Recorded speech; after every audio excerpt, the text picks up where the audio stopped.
A esta hora, 8:42, saludamos al expresidente de la República, Lucio Gutiérrez, asambleísta nacional electo por Sociedad Patriótica. Gracias, coronel, por acompañarnos. Buenos días. Y quiero empezar preguntándole con lo mismo que le pregunté al asambleísta Jorge Icaiture hace un momento. Hay esta versión, esta teoría de que podría existir un acuerdo entre el correísmo y el bloque oficialista en la Asamblea Nacional para darle viabilidad. Incluso se habla de que Jorge Cronfle sería el presidente, la primera vicepresidenta, la asambleísta de ADN, Valentina Centeno, y la segunda vicepresidenta, la asambleísta correísta Viviana Veloz. ¿Ha escuchado esto? Bueno, se dice, y a ratos con mucha razón, que la política es un arte, ¿no? Y que en política pues se ven muchas cosas que aparentemente serían imposibles. Eso es el tema de la política, pero uno tiene que medir riesgos, tiene que medir consecuencias, y entiendo que los asesores del presidente electo deben haber puesto en la balanza lo que le podría ocurrir a su gobierno si hacen determinadas alianzas. Y lo mejor en estos casos es mirarse en el espejo de experiencias ajenas. Mire el fracaso rotundo que ha significado el gobierno del presidente Lasso por realizar determinados compromisos que no fueron aprobados y apoyados por la mayoría del pueblo ecuatoriano.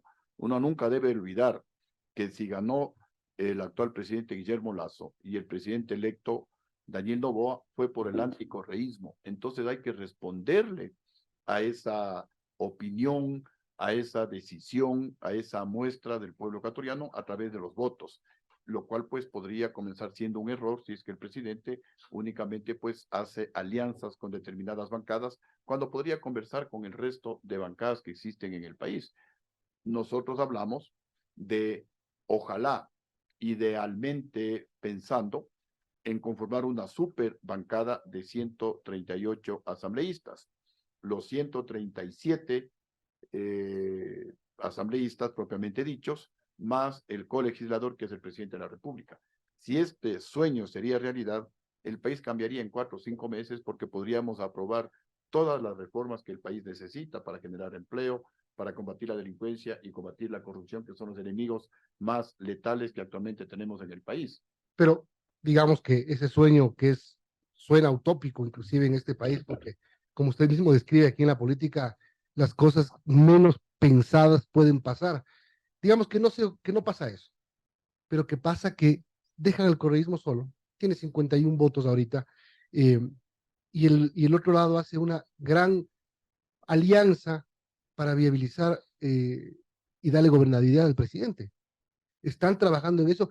Por ejemplo, usted que está trabajando en esta bancada ética, y para que la gente lo entienda, porque uno dice, ¿por qué buscar una bancada y separarse de los otros bloques políticos? Porque una bancada significa que pueden tener una representación en el Consejo de Administración Legislativa, que es importante para dar viabilidad a prácticamente todo en la Asamblea Nacional.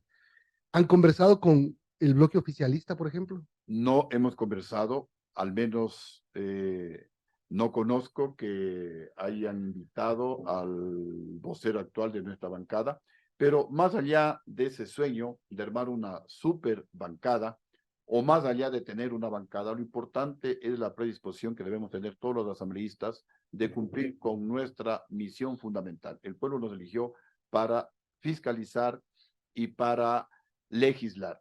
Miren qué importante que es la palabra fiscalizar. Y fiscalizando se podría servir y se debe servir al pueblo ecuatoriano. Y también es el mejor apoyo que se le puede dar al gobierno del presidente Daniel Noboa. Justamente, y esto ya a manera personal, a título personal, decía que sí, que yo le voy a apoyar al presidente Noboa. ¿Cómo le voy a apoyar? Fiscalizando a sus ministros para obligarles a trabajar, fiscalizando a las empresas públicas para que no hagan negociados, para que no contrate con sobreprecios. Y qué importante es la fiscalización. Si hubiera habido una adecuada fiscalización al actual ministro o al Ministerio de Energía y Minas, no tendríamos los apagones. Si habría una adecuada fiscalización, por ejemplo, al Ministerio de Salud, se sabría por qué las medicinas en el Ecuador cuestan el doble que lo que valen en Colombia. ¿Por qué? ¿Hay algún negociado con las farmacéuticas? ¿Hay algún compromiso por debajo de la mesa que nos expliquen?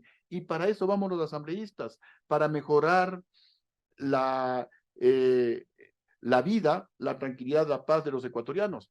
Para eso se justifica la asamblea. Si los asambleístas van únicamente con la finalidad de formar una bancada, para tener más poder en el CAL, para tener más espacios de puestos, o a negociar con el presidente de la República para obtener puestos, gobernaciones, puestos en el exterior o en el país.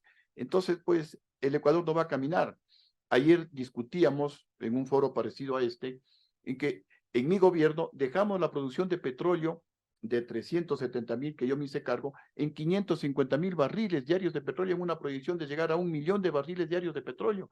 ¿Por qué ha decaído la producción de petróleo? ¿Por qué estábamos en menos de 400,000 barriles y actualmente bordeando los 400,000 barriles diarios de petróleo?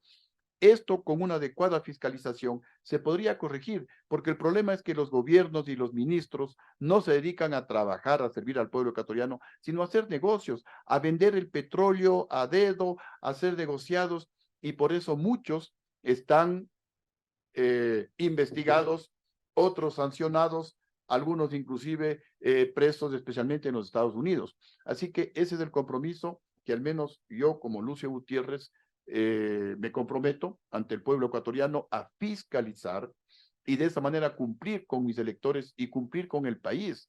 A través de la fiscalización se puede hacer muchísimo y ese es el compromiso que estamos adoptando para que las cosas cambien en el Ecuador. Obviamente sería mucho más productivo, mucho más rápido, más beneficioso, que podamos armar una gran bancada, ojalá, si no es posible, con los 138 asambleístas, los 137 legisladores más del colegislador, por lo menos pues con una mayoría que permita aprobar leyes. Nosotros vamos con reformas, pero radicales, por ejemplo, para combatir la corrupción en el país, que es la madre de todos los males.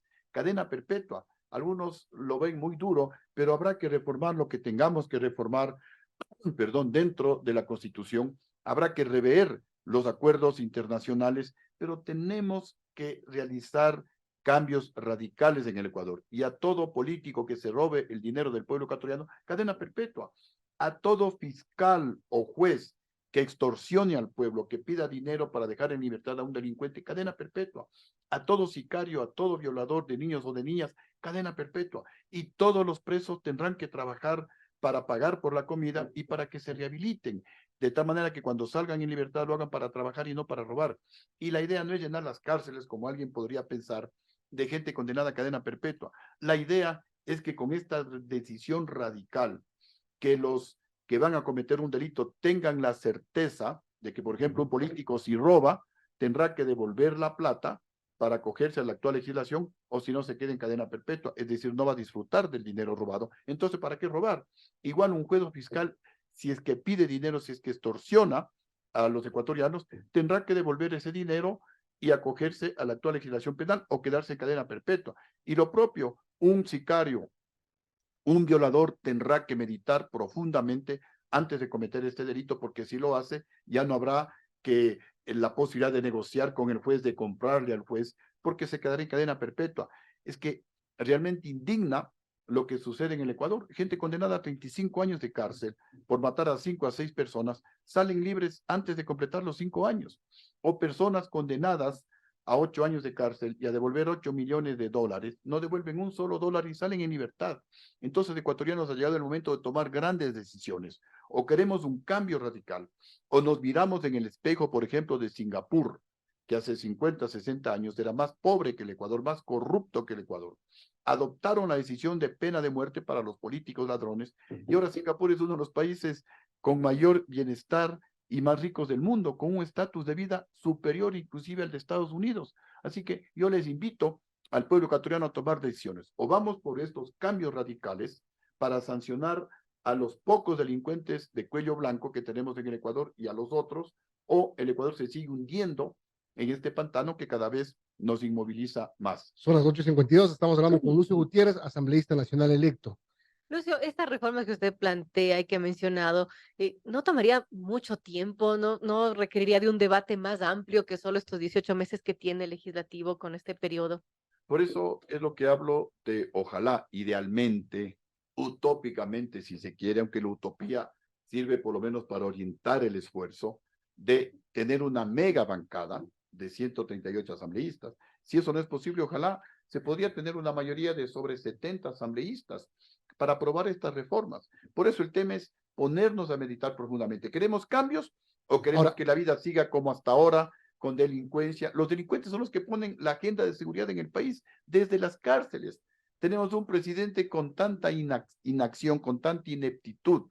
Tenemos asesores de seguridad del presidente que se dedican solo a hacer compras, a hacer negocios y no a gobernar y no a asesorar adecuadamente ahora al presidente de la República. Y ni siquiera accionan, reaccionan tenía, ante la agenda que ponen los jefes de las bandas desde las cárceles. hasta la semana pasada, la bancada ética que se está conformando, ética política se llamaría, ¿verdad? ¿Quién le puso el nombre? Bueno, fue en consenso porque justamente queremos, ¿Con quién está hablando usted? Porque tenían 13 asambleístas así es, sí, y ya tienen, para ser bancada necesitan 14. 14 como mínimo, así ¿Cuántos es. tienen ahorita? Bueno, hay la posibilidad de superar esos 14 asambleístas porque hay algunos asambleístas independientes, especialmente de la Amazonía y también de otras provincias, independientes porque llegaron por sus propios movimientos Ajá. provinciales. Con ellos estamos conversando, no con bancadas ya organizadas, no con asambleístas de partidos políticos constituidos, sino con gente independiente que también quiere conversar con nosotros y obviamente también están en un compás de espera porque conversan con otras bancadas, conversan con el gobierno, conversan con otras bancadas y entonces pues nosotros no estamos en una actitud de Seguro son desesperación. 3 de Sociedad Patriótica. Sí, estamos, 7 de Actuemos. Es decir, suma avanza, ¿verdad? sí, Van 10. Los 3 de Gente Buena, ya estarían 13. 13. Hay dos asambleístas independientes de la Amazonía, uno de Sucumbíos y otro Pero de no firman Pastaza. todavía. Ellos ya han firmado. O sea, van Por 15. eso, Van sí, 15. por eso estamos hablando de, hablemos de dos de 14, un poquito más, un poquito menos de 14, pero la posibilidad es ojalá de ampliar ese número para tener una bancada, porque ese es el procedimiento tradicional en la Asamblea. Más allá de Tienen que anunciar la bancada el día de la instalación de la Asamblea, tienen que registrarla así es, para así es. poder tener un vocal en el CAL. Ahora, esto no quita que ustedes hablen con Construye, con ADN, con los social cristianos. Por supuesto, estamos listos a conversar, al menos esa ya es una posición personal. Creo que ha llegado el momento de virar la página, de olvidarnos de resentimientos, porque es el país el que se desangra, el que se cae a pedazos y es el que exige que conversemos entre los asambleístas. Mire, posiblemente yo sea uno de los políticos más perseguidos en el Ecuador, 2 veces encarcelado, 10 años me insultaba a Rafael Correa, Lucio Corrupto, Lucio Ladrón, Lucio Cobarde, y sin embargo digo, sí, miremos la página, conversemos inclusive con los de la lista 5 para aprobar, por ejemplo, la cadena perpetua en el Ecuador, para aprobar, por ejemplo, la autodefensa de la ciudadanía, para que el pueblo se pueda autodefender, porque va a ser imposible que tengamos 17 millones de policías que nos estén cuidando a cada uno de los ecuatorianos, pero si le damos la capacidad al pueblo de que se autodefienda, cuando es atacado, y no solamente defender la vida de uno, sino la vida de la familia y defender el patrimonio, la situación va a comenzar a cambiar en el Ecuador, porque el sicario, el delincuente, ya no va a saber que el ecuatoriano está indefenso, sino que el ecuatoriano también puede actuar, se puede defender. Esto nos interesa a todos, convertir al Ecuador en un centro financiero internacional, para que venga la banca internacional al Ecuador y bajen las tasas de interés, convertir al Ecuador en un centro tecnológico internacional, para que vengan las empresas de tecnología de punta en el mundo, como Microsoft, Apple, Google, Tesla, etcétera, y generen empleo y haya transferencia de tecnología, y nuestros jóvenes, que hoy no saben qué hacer, que hoy no tienen oportunidades, puedan tener una alternativa de trabajo y no caer en las garras criminales de las bandas delincuenciales. Son proyectos que deberíamos aprobar todos, y por qué no conversar con los de la lista 5. Por eso es que personalmente creo que, al menos en esta situación catastrófica por la que está atravesando el Ecuador, no deberíamos tener líneas rojas, sino más bien avanzar en estos cambios profundos. Ya habrá el tiempo para seguir pues con esta investigación, sancionando delitos que tampoco eso puede quedar Construye, claro. por ejemplo, dice que línea roja es hablar con el correísmo. O sea, correría el riesgo Construye de quedarse sola y ustedes sumarse con la ARC. Bueno, nosotros también estamos listos a conversar con Construye, no hay ningún problema con Construye ni con ninguna bancada, porque es el momento de dialogar. Parlamentario, como ustedes conocen, viene de hablar, viene de hablar, viene de dialogar. Y eso es lo que tenemos que hacer para buscar consensos dentro de los límites éticos, dentro de los límites de lo que le interesa al país, no para hacer negocios, no para repartirse la troncha, como se llama normalmente, sino para trabajar en beneficio del país. Tenemos que conversar. Yo también hago un símil, a lo mejor soy muy soñador, a ratos tal vez algunos pueden decir utópico, pero el símil vale para orientar el esfuerzo también. Mire la selección ecuatoriana de fútbol. Se alimenta de jugadores que durante el campeonato nacional vienen de equipos que son antagónicos, que son rivales, pero cuando llegan a la selección de fútbol, todos somos la selección, puede ser de la Liga, del Barcelona, del Nacional, del Emelec, todos apoyamos a la selección y todos atacan y defienden en la misma dirección. Ojalá en algún momento pensemos así dentro de la Asamblea Nacional, que las diferencias no sean irreconciliables. Por supuesto que cada uno tiene su ideología, cada uno tiene sus conceptos sobre la forma de hacer política, pero ante temas nacionales, ante temas de interés nacional, para combatir la delincuencia, la corrupción, el desempleo, pues tenemos que unirnos. Ojalá y eso suceda. Puede sonar, repito, pues utópico, pero bueno, al menos eso es lo que nosotros deseamos, eso es lo que aspiramos dentro de la Asamblea Nacional y ojalá pues podamos llegar a la conciencia de los asambleístas para que apoyen estos proyectos y nosotros estamos listos a apoyar proyectos que ellos presenten en beneficio del país. Los Usted en lo personal apoyará de entrada al gobierno de Daniel Noboa y su bancada ética política también lo hará. Yo tengo que hablar a nivel personal, porque esto no hemos discutido todavía dentro de la bancada. Yo, la mejor manera de apoyarle al presidente de la República es a través de la fiscalización, obligándoles a los ministros Pero que digamos, si trabajen. él presenta proyectos de ley, Vamos a apoyar proyectos que vayan en beneficio del pueblo ecuatoriano ¿Usted para apoya la reactivar. consulta, por ejemplo? ¿Apoyaría la consulta? Apoyamos la consulta, siempre que sea una consulta adecuada. Pero repito, la mejor, una que es adecuada, que vaya en beneficio del país, que realice transformaciones profundas. El Ecuador tiene que volver a las tres funciones del Estado, ejecutivo, legislativo y judicial, dejarnos de estas bromas que se aplicó en el Ecuador por indicación del expresidente extinto ahora, Hugo Chávez de Venezuela. Tenemos que devolverle las atribuciones y responsabilidades que tiene el Congreso Nacional de elegir a las autoridades de control, al fiscal, al contralor, a los integrantes del Consejo Nacional Electoral. El Consejo Nacional Electoral tiene que volver a ser lo que era el Tribunal Supremo Electoral, integrado por los representantes de los partidos políticos más votados, porque ahí tenemos los pesos y contrapesos clásicos de la democracia, porque el representante del partido A controla sus votos, lo propio hace el del B, el del C, y eso permite que se respete la voluntad del pueblo ecuatoriano, no la inseguridad que tenemos con los resultados electorales por el actual Consejo Nacional Electoral, que por supuesto tiene que responder por varias decisiones equivocadas, contrarias a la ley. Igualmente, al Contralor General del Estado. Hay que hacer reformas profundas en el país. Nadie puede estar por encima de la ley. No pueden los del Consejo Nacional Electoral decir, como ya estamos en proceso electoral, nadie nos puede regresar a ver. Hay que fiscalizar. Ellos tienen que responder ante la ley. No puede el Consejo de Participación Ciudadana y Control Social hacer lo que hacía, por ejemplo, el señor Allen Berbera. En la Asamblea tiene que controlar, hay que hacer reformas en ese sentido. Al Contralor General del Estado y a propósito pedirle que se abstenga de firmar informes de gastos reservados. Vamos a fiscalizar para ver si realmente se justifica esos gastos reservados, porque ese dinero, así sean reservados, es del pueblo ecuatoriano, es de nuestros impuestos. Entonces no se puede disponer como se les ocurra a estas autoridades. Repito, la idea de ir a la Asamblea Nacional es poner orden en el país.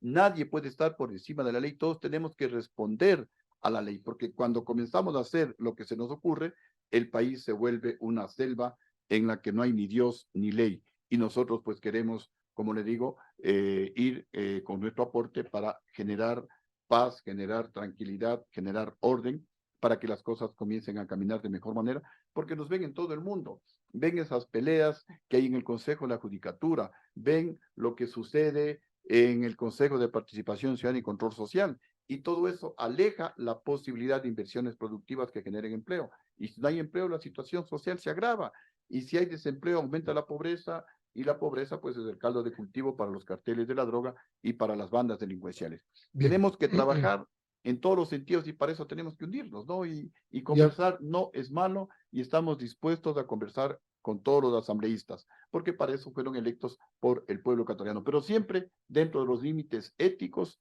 dentro de los límites cívicos, siempre que sean cosas que vayan en beneficio del país. Ya veremos qué pasa el 20 de noviembre, que sería la fecha de instalación.